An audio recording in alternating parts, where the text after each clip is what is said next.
Oh, hey, look! Is that the same girl who publicly declared she wouldn't be purchasing from Electrum anymore, making a whole nother video about Electrum? Huh. Yes, the rumors are true. In my collective haul video that I posted maybe in the spring, I mentioned that I wasn't going to be purchasing from Electrum anymore. However, I still had an order from Electrum that I was waiting for at that point. And when I received that order from Electrum, I was like, I like these shades. And then when they opened up another purchasing period with some new shades, I decided to purchase more shadows. So I'm going to ice swatch those 2 orders for you today. The first 3 that were kind of the turning point for me, I'm going to start with those, but then the other 5 literally just came in the mail today. I haven't touched them at all, so we're gonna see how all of these Electrum shadows are. My biggest complaint about Electrum in the past was that the shadows were so sparkly at the expense of everything else, and I didn't think the formulation or the experience of using them was very good. It was just really sparkly, but the 3 that I received a couple months ago now, they struck a better balance for me. So we're gonna start with those and I can show you what I mean. So this one is Poisoned Love. It looks so teal in the pan, but the base of it really comes out, see, when it's swatched out. If you've watched me, you know I love shadows with like a warm purplish base, and it's so pretty. The shadow itself isn't so textured. I think you can see in the pan. Let me actually pull out a different Electrum shadow for comparison. Okay, Poisoned Love and Aster. I think you can see off the bat that Aster is like way more flaky. I'll swatch that out for you. And here is Poisoned Love. Maybe you can't really tell from the swatch because they both look shiny and beautiful, but Aster is like a more flaky, chunky shadow, and I find that type of shade harder to work with. Another factor in this also is that I don't wear glitter glues. I don't like wearing them. I don't like the feeling of wearing them. I don't like the process of putting it on. It's not a big deal, but to me it is a big deal. So perhaps someone who's willing to baby the shadows a little bit more and wear glitter glue, perhaps someone like that's not going to have issues with the chunkier shades. But for me, they just feel more messy and harder to wear, and I don't like the texture of them as much. But like this shadow, Poisoned Love, I feel like it looks so shiny on my eye. It has a nice presence on my eye. It has a nice like duochrome on my eye, but it also is easy to work with and stays where I put it. So yeah, this is the shade Poisoned Love. This next shade is called Can You Not? And in the pan, it looks like a really pretty, like reddish pink to bronze with green in it. You see that green? I can't remember. I know I've worn this in my eye, but I can't remember what it looks like. Ooh. Oh yeah. Yeah, this is the same formula as Poisoned Love, and I feel like this is a shade that's like pushing the boundaries of what it means to be a neutral. I would call this a neutral, but it does so much. That like yellow in it is so bold. I'm not seeing the green on my eye right now, but I know the green is there. I'm just not capturing it in the direct light. But again, same formula as Poisoned Love, very like easy to work with and easy to manipulate, stays within the lines. I like that. These shadows look so sparkly in the different lighting, and I can definitely see the green pretty prominently in Can You Not when I'm not in the direct ring light. Okay, and then the third and final shadow that I had gotten from that order a couple months ago was the shade You're the Worst. Really pretty, shimmery, like sky blue. I want to note also that when I say these are like not textured in the same way that the other ones are, it doesn't mean these aren't textured shadows. Like, I don't like when I rub my finger in a shadow and you don't feel anything pick up. I do feel these pick up, but just a little bit. Like, there's a middle ground, and that's definitely where I want my shadows to be. Now, this shade I definitely think is the least exciting of those 3. It kind of reminds me of like the idea of Terra Moon's The Cosmos or Divina Paleomon, and maybe it is a little bit more sparkly, but I find those to be more apparent in the shiftiness and also have more of like that pretty sky blue color that I really like showing through. So this one's okay. The formula of it passes my test, but it just doesn't excite me in the same way that the other 2 colors do. I'm not seeing any big shifts in this in the other lighting, but I am seeing what looks like multicolored sparkle. So all 3 shadows that I just eye swatched are noted on their website as being smooth. For most of their shadows, they have like a little icon at the top. This one says smooth, this one says textured. So that is interesting, and I'm definitely only going to be purchasing the ones that say smooth, but something interesting to note is that I do have some other shadows that I consider to be chunkier shades, but they are noted as smooth on the website, like Conjuring and Shake Your Pom-Poms. Those shadows I like, and they're not terribly hard to work with, but these are definitely smoother, so I feel like there are some differences, maybe just in the evolution of the brand, the development of different shades, maybe even batch to batch. So for the 5 that I haven't tried yet, I got Prism and Lucid up top. These 2 I wanted because of Sar Liz Glam on Instagram. She has a lot of Electrum shadows and they always look so beautiful on her. She does all these like really multi-dimensional looks with like a lot of different layered shadows. And these are 2 that I'm always hearing her talk about, so I wanted to try them out for myself. And then these next 3, I believe, are a new formula. I could be wrong, but these, I believe, are the holochromes. I was interested in them mostly because I've been wearing mostly like interesting neutrals recently, and these looked like Electrum's version of interesting neutrals. So which one to start with? Okay, let's start with Prism because this looks so interesting in the pan and I'm just so curious how this is going to swatch out. I'm gonna try to like blend them together. It does feel like different shades, like different like fully formed multi-chromes all together. And this is definitely on like the chunkier side. I don't think this is one that said it was smooth.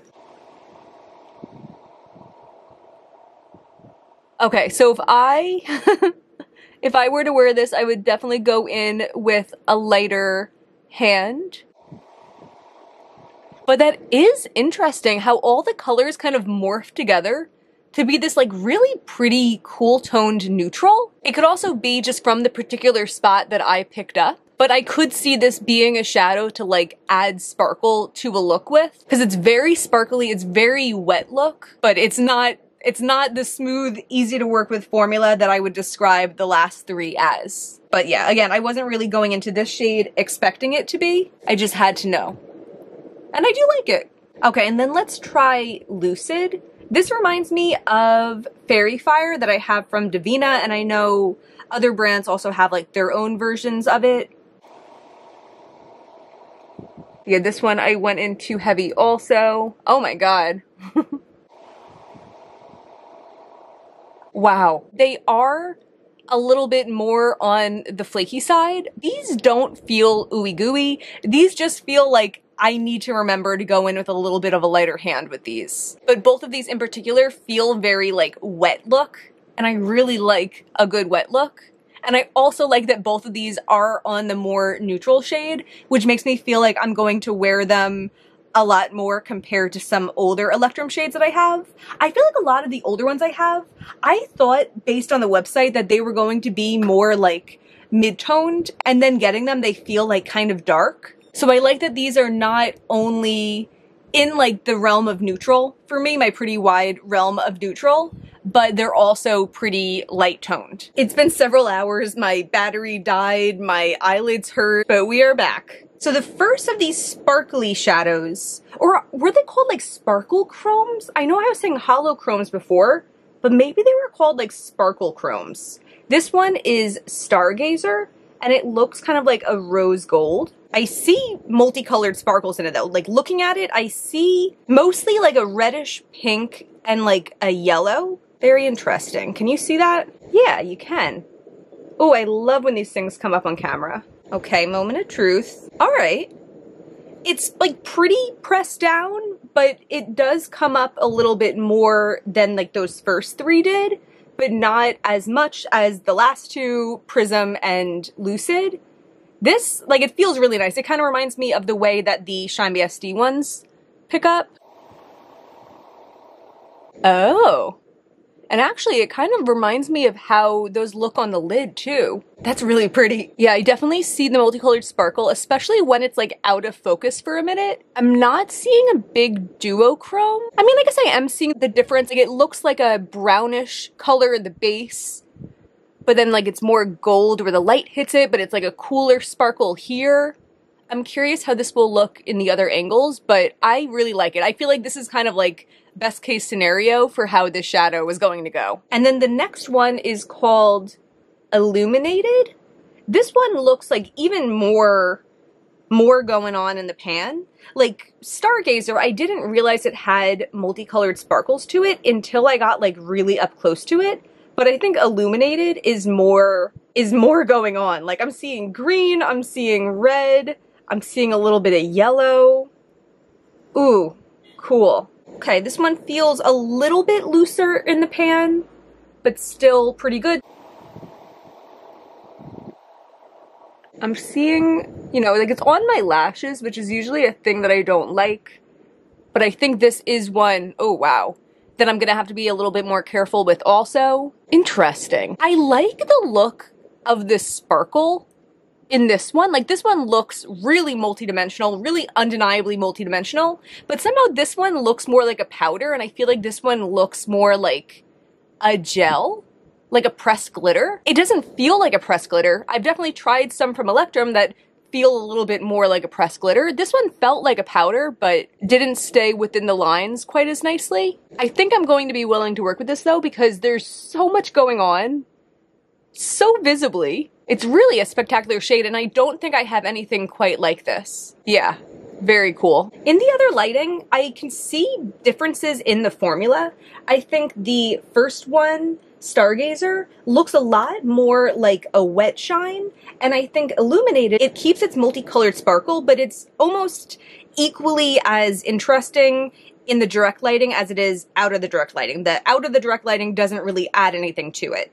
Okay, so for all the other swatches, I didn't have any eye primer on. For this last one, I did put on eye primer. I don't really feel like eye primer helps the look of the shadows. I think it just helps it last longer. And I put on eye primer because I'm wearing this last shadow out. I am not removing another shade. I removed 2 eye looks before I even started this video today, so that's why I'm complaining a little bit. But I'm going to the movies, and hopefully I don't get in trouble for shining the bright light with my eyeshadow. Okay, so this last one is called Crescent, and this one looks a lot more like cool toned and greenish than I thought it did based on the website, but I am interested in that. Ooh, there's like a champagne browniness to it too. I like the look of this one. I think I ordered these because I wanted neutrals, but I'm like a little bit happy that it's like, I don't know, it's like a little bit more of a colorful neutral. This one, picking up, it felt a little bit more like the most recent one, but I think it looks more like Stargazer. It looks more of like a wet shine. Okay. Oh, this is pretty.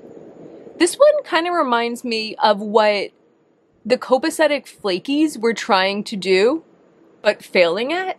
Remember that? That was a long time ago. I did a swatch video on those in like January or February, but here I am just randomly throwing them under the bus. This is nice. It feels a little bit more subtle though, but that's also nice. Let's plop this on my other eye too. I did pick up a little bit less on this eye because this eye I felt like I had picked up a little bit too much and it was getting on my eyelashes. I guess I can be a little bit of a demon when it comes to that. But even, yeah, picking up a little bit less, and I think it has the same overall effect. It's like pretty and glossy, but it's kind of subtle. I don't think anyone's gonna yell at me at the movie theater for wearing this. I don't know, I'm so surprised. I don't think I've ever tried anything from Electrum and been like surprised that it was kind of subtle, you know? But it's not subtle in a bad way. Like I feel like there's other brands that I would expect this like level and I wouldn't be disappointed with it. And I don't even know if I am disappointed with it. I'm just surprised. Yeah, I don't know. I'm gonna put on a look around this and we'll be right back. And here is the finished look. I really like it. I kept this pretty simple. I added a pretty neutral crease color. I added a neutral lower lash line color. For my inner corner, I used Water Mist from Divina, which I love. I haven't used it in a little while, but I love having like a more colorful inner corner when I have a less colorful lid. And I feel like this combination is like so pretty and I really like it. I'm going to insert here this eyeshadow in different lighting. I'm really not seeing anything different for this one. I think it still just looks pretty and shiny. Yeah, I feel like this shadow is going to be one of like the prettier glossy neutrals in my collection. I really hope I didn't come off as disappointed when I first tried it on. I just was so surprised that it wasn't like more in your face. But in a way, I feel like that's what Electrum could use because some of their shadows, even for me, a sparkle lover, are just like way too much, and that was one of the reasons I thought I was going to stop purchasing from Electrum. So I filmed this video a couple months ago. It was actually right at the end of the summer, and the next part of this video was supposed to be me kind of like going on a spiel about Electrum's pre-order model and how I hope they move away from that. And every time I order, they're always right up against the deadline they gave themselves and often going past it and then sending out an email with an excuse. But I'm stepping in as December Hannah to let you know that they've since talked about switching to keeping stock on hand. And I guess they've been working on keeping stock on hand, and that's why they didn't have a Black Friday sale. And it sounds like that's like their plan for the upcoming year. So I think that's awesome. I love to see smaller indie brands kind of like establish themselves a little better. To me, that says a lot about like professionality. Like I understand doing the pre-orders when you're starting out, but I feel like there's a place to kind of like cut it. Touch of Glam recently did that, and I feel like it's definitely time for Electrum. So I was thrilled to hear them say that. I'm thrilled to pass that information along to you. And hopefully that means that like next year, if you're interested in a shadow, you can just like go on their website and buy it and not have to like order and wait a couple months to get it. I do notice some positive strifes, is that the word, from the brand. For example, in the past, I'm pretty sure all the shades would come in little packaging like this, very like generic little plastic packaging. This time, one of the shades came like this and the other 4 came like this. So I love to see the improvements. I love to see the brand kind of investing in itself and moving forward. And, you know, something as silly as like branded packaging really does like make a brand seem more professional. I think it says something also that I'm enjoying way more shades now than I was enjoying in the past. I don't know if it's me kind of learning how to order from them and knowing what shadows to avoid, or if it's their formulas improving, but if it is that, then like, you know, that's awesome too. Thumbs up to them. I love seeing them try new formulas like these sparkle chromes that I'm pretty sure is what they're called now. I think that's really cool. I hope they will move away from the pre-orders. I hope they will be able to move to their products being available more frequently. And all this to say, I'm not trying to like nitpick or like, you know, pick apart a small brand. I always just want to give my full opinion and my full experience purchasing from a brand, because I wouldn't want to lead someone to purchasing from a brand by only saying all the positive things about it and leave out all of the very real things that you can expect if you purchase from this brand. So I hope if you do decide to purchase, you'll go into that with all of the knowledge of what it's like to order from Electrum. So that's where I'm gonna wrap this up for today. Thank you so much for being here. If you enjoyed this, I hope you'll give me a thumbs up and subscribe. I also have a Patreon where I'm doing random palette selections every month and a couple looks with the random palette. No pressure, but I do have that link down below just in case you're interested. Either way, thank you so much for being here. Bye.